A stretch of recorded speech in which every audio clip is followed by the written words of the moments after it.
Sanibonani-ke guys, namhlanje ngithena nje angihalela ukupheka into ey'ningi, ngihalela nje ama-lamb chops ahambisana nama-veg. So laphayana kune-paprika, black pepper, usawoti, ngathatha ispayisi sami senyama choma, ngafaka 2 teaspoons, ngase ngamikisa kahle, ngafaka kuma-lamb chops ami.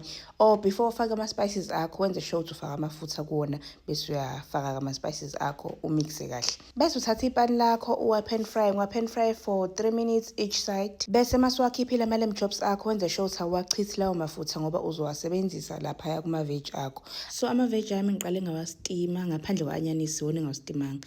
Ngase ngiwafaka ispayisi bese sale ngenkathi ngenza ama-lamb chops, ngafaka namafutha akhona. Ngafaka ne-original seasoning yakanyama choma, ileya enginikhombisa yona. Guys, ave imnandi, wenze sure ukuthi uyayifaka. Isobho inkosi yami alichithwa-ke, thela khona laphaya ngaphezulu.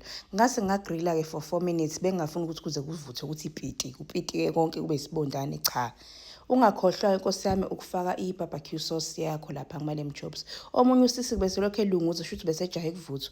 Ngafaka i-mozzarella cheese, ngabuyisela for 1 minute, wameltha kahle. Ngase ngaphaka guys le 1 pan lamb roast, ave imnandi futhi ke nje ayidinga amabhodo amaningi. Wenze sure ukuthi uyasithenga lesa spice, ave simnandi kuma-lamb chops. Yabo nje mina mangenza ama-lamb chops ngenza sure ukuthi ngihlezi nginazo. Bese uyaphaka ke phela ukudla kwakho kube kuhle.